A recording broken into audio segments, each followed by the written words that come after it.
Star 2.0. And I want the She-Hulk to be the face of it. Popping. Jennifer Lewis. I'm gonna play some Night. Jennifer Walters. Conflict of interest. This man tried to kill my cousin Bruce. Yeah, that's clever. He hates Bruce so much. People only care because I'm representing a male body. I think they care because they're like, hey, that girl's great. Hey. I like this outfit. Let's see if I can get another game going. I'm not proud of this. Alright. I am proud of you. Oh, Whoa!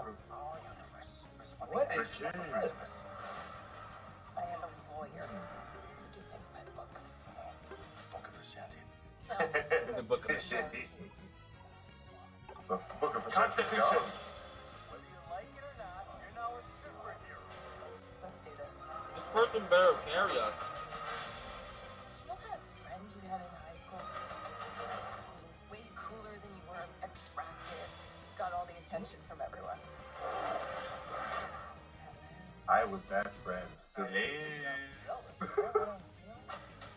I think he actually is jealous.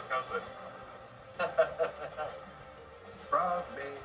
I'm It's gonna enjoy Frogman. this. Oh, damn! Whoa!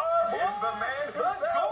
go! Daredevil, let's go! Frogman and Daredevil? Thank you, Kevin Feige. You treat me too well. Jesus Christ. Welcome back to New Rockstars. She-Hulk released a new trailer at Comic-Con for its 9-episode season coming August 17th, and we are going to break down everything in this trailer, the appearances of Daredevil, the Book of Ashanti, and our man Frogman joining us today. Frogman! Let's go, Frog Squad! Stand up right now. He's flying, guys. He has a jetpack. My life is complete. My God. Now, as this becomes our She-Hulk after show, I'm not sure yet what call to arms we're going to do at the beginning of the episode, but for now, we're going to try out Holy She-Hulk! Working title. This is Inside Marvel, New Rockstar's weekly Marvel reaction show. Comic-Con gave us so much news about Marvel Phases 5 and 6, but closing out Phase 4 will be She-Hulk and Wakanda Forever. And from August through October, this show will be our She-Hulk after show. So we wanted to do a preview episode here to tag team this trailer breakdown. I'm Eric Boss, I'm here with MT. I don't know I am why so ready for this Frogman guy literally season. watched Also, me in the She-Hulk bushes and season, then I didn't love do She-Hulk, anything. But Frogman season is here. I cannot wait to see how Jennifer Walters helps Bro, him out come of on. trouble, because he's gonna get himself into legal trouble. He's gonna fight people. I mean, it's really just a Frogman after show. Like, should we just change it to What the Frog? I think so. What the frog? I think the frog would be amazing. I would love it. What the frog? So just a quick reminder, She-Hulk for its 9-episode series following Jennifer Walters, cousin of Bruce Banner. She becomes She-Hulk. She's an attorney and an Avenger who spends most of her time in Hulk form. She's known for really her meta humor, her sexual empowerment, her badassery. This season is going to be formatted as a half-hour legal comedy, totally akin to shows like Ally McBeal, or maybe the Netflix Jessica Jones, you know, with the Case of the Week structure that highlights different aspects of the Marvel world. She gets her Hulk powers in the comics from a blood transfusion from her cousin Bruce, but in the show we have yet to really see how exactly she will acquire these. Jennifer Walters, an attorney who has accidentally taken in the Hulk's blood. So let's break down Bro, you the need to go She-Hulk down. trailer detail by detail. I found 20 details specifically that I want to talk about each of them with you, MT. So really we open with this moment of Hulk blaring an air horn to Hulk out his cousin Jen Walters as she wakes up, and he reveals that she reverts to Jen form when she sleeps, telling us something new about She-Hulk's power set. MT, why do you think that's the case? Why does she go back to Jen form when she sleeps? It's actually a really interesting thing because, like, it seems like Jen has a lot more control over her Hulk powers than Bruce, and I feel like Bruce is sort of getting jealous of that in the trailer.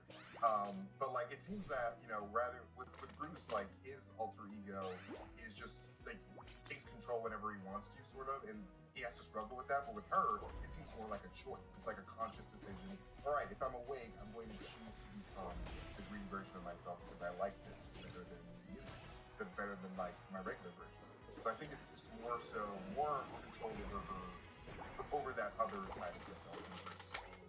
Because like she probably had less gamma radiation exposure than Bruce had. Because like in the comics, it was a blood transfusion that changed her into She-Hulk, whereas with Bruce Banner, he got that full dose of radiation, which caused him to go full Hulk out. So I think it's probably just like a difference of doses here that makes it more manageable for her. But what do you think? Can I drop a theory on you right now? Is it too early? Drop it now! For theory corner? Okay, so Wong shows up in this, right? Talks about the precipice, talks about the Book of Vishanti. What did Doctor Strange and Multiverse of Madness teach us about what we do when we dream? We visit the alternate lives of our alternate selves across the multiverse. Maybe Jen's consciousness going into a multiverse where she doesn't have this gamma radiant blood is why her consciousness reverts her back to Jen form while she sleeps. That would make a lot of sense, I feel, with Jen's character, because, like, I feel like she really doesn't like herself, and, like, she doesn't like her actual non-Hulk self, so, like, I feel like she would have maybe nightmare dreams about being normal, so, like, her brain is just like, alright, let's be normal now, because, like, we're having our nightmares of being normal, in the multiverse. So, like, yeah, no, I love that theory a lot, like, I don't know how likely it is. I love this idea that maybe the multiverse has some important impact on why She-Hulk is exactly the way she is in this show. I'm already pointing to the stands with a baseball bat. I don't think we're gonna get there. I put a boy can dream. I actually have more thoughts on how that might manifest. But I just like how in this opening imagery we're already seeing some improved aspects of She-Hulk's design. You know, they have some more green in her hair. And I think really this moment works better, not necessarily because they put more time into rendering her face. And you know, by the way, I think everyone should read the Vulture piece on the relationship between Marvel and their VFX artists. Learn some interesting stuff about that process. Not great. But I think what works here, and this is what I hope to see more of in the MCU, is fueled by the emotion. Her anger gets the spotlight, and it's a joke in the moment, and we're willing to just go with it because we're connecting with the character in this moment. It's just so funny to hear a character scream the words, "A normal amount of rage." It's just like so funny, and so because we're laughing and connecting with her in that moment, we're less scrutinizing. And in fact, run this experiment with yourself when you're watching. Everybody who's watching this, rewatch that clip and then just pause. And then once you're paused and you're taken out of the joke, then you start to just naturally scrutinize the VFX more than you would as you're just watching it. And it's just a reminder to everyone watching, just don't worry about pausing it. Leave the pausing frame by frame to me and MT. Yes. We'll do that for you. We'll do But that you just sit back and watch and enjoy it and experience the character's emotions vicariously. And I think you're going to enjoy it a lot more that way. That's how it's meant to be processed. Yeah, and like the CG isn't even that bad. I feel like people are just Not that overblowing it. bad. And like, people have to also keep in mind that Jennifer Walters wears green makeup. So like her face is not going to look like the Hulk's. She's purposely putting on green makeup to look different. So Putting on green foundation, yeah. Yes. It's different. It's different. So there's less detail. And I think it was the Quarter Crew fellas who actually pointed that out, that female faces in media in general have more makeup on them. So like the indentations that our brains associate with being more lifelike are not as visible on a woman's face in general on screen. Next we get this boulder throwing contest between the cousins. And I really like specifically the gesture of the way Hulk does it. Right. It's like throwing a free throw. You know, Yeah. he does like the Larry Bird or whatever the hook. No, the Bro, what the Kareem fuck? Abdul-Jabbar hook. You know, kind of the I watched Winning Time. I know basketball. Kind of. What happened? And the detail I think is interesting is Hulk says this is a multi-year journey you're about to embark on. And this line just feels like a promise that She-Hulk is going to join the Avengers in upcoming events like Kang Dynasty and Secret Wars events. What do you think? I definitely think that, you know, that's definitely the goal. Like Shields for sure Bro. going to join the Avengers down the line. But I think that fuck happened? him saying that was Bruce's intention. Like he wanted her to be a hero. And like I don't think that Jim wants to be a hero. I think he wants to be a lawyer. And I think that throughout this What season, is we're gonna happening? see that All our shit got destroyed. All these superpowered people. In one And go! it's like a force for her to be a hero, even though she doesn't want to be. And you know, we see that Bruce Banner is just sort of like guys, you can be a lawyer if you don't want to be a hero. And it's just like, yeah, like I can totally see Bruce wanting a sidekick or like some like a partner to fight crime with him because like he doesn't want to feel like a beast alone, you know. And like Jen just wants to own her stuff as a lawyer, which I don't blame her. Like, why would you want to be a hero in the MCU? It's terrible. What do you think? Yeah. No, I like that interpretation a lot, and I think immediately that is the context of the scene. Is that he's kind of putting her through a camp, and she's deciding whether or not this is right for her. But I think there is a wink to us here. Like, of all the new Avengers that are doing the Avengers lineup, I don't really know what the lineup's going to look like in Kang Dynasty. The fact that Daniel Destin is directing Kang Dynasty implies that she's probably going to be part of that lineup, I would imagine.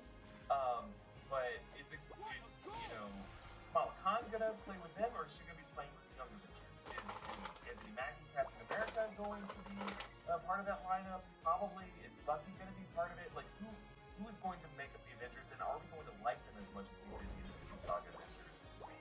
Either way, the fact that like presumably the Fantastic Four and the X-Men are also going to be part of that, I think either way we're going to be happy. But it puts a lot. You lost because I lost connection. Yeah, like I feel like these shows are introducing a lot of like really fun side characters that like they're gearing up for an Avengers type situation. Crazy Like to me, your bro. Frogman and like your Titanias and like your all them, like they're gonna shove them all into This man did absolutely nothing. If like because we have so many new Marvel heroes that like we might have like a separate Avengers situation where like we have one Avengers movie where like we have dealing with like half of the Avengers, where another Avengers movie dealing with the other half of the Avengers. I don't know. But Secret Wars seems like it's going to be obviously a huge portion of that. Yeah, Secret Wars is going to bring everyone in the sandbox for sure. Literally I think there is something though. everybody. Everybody.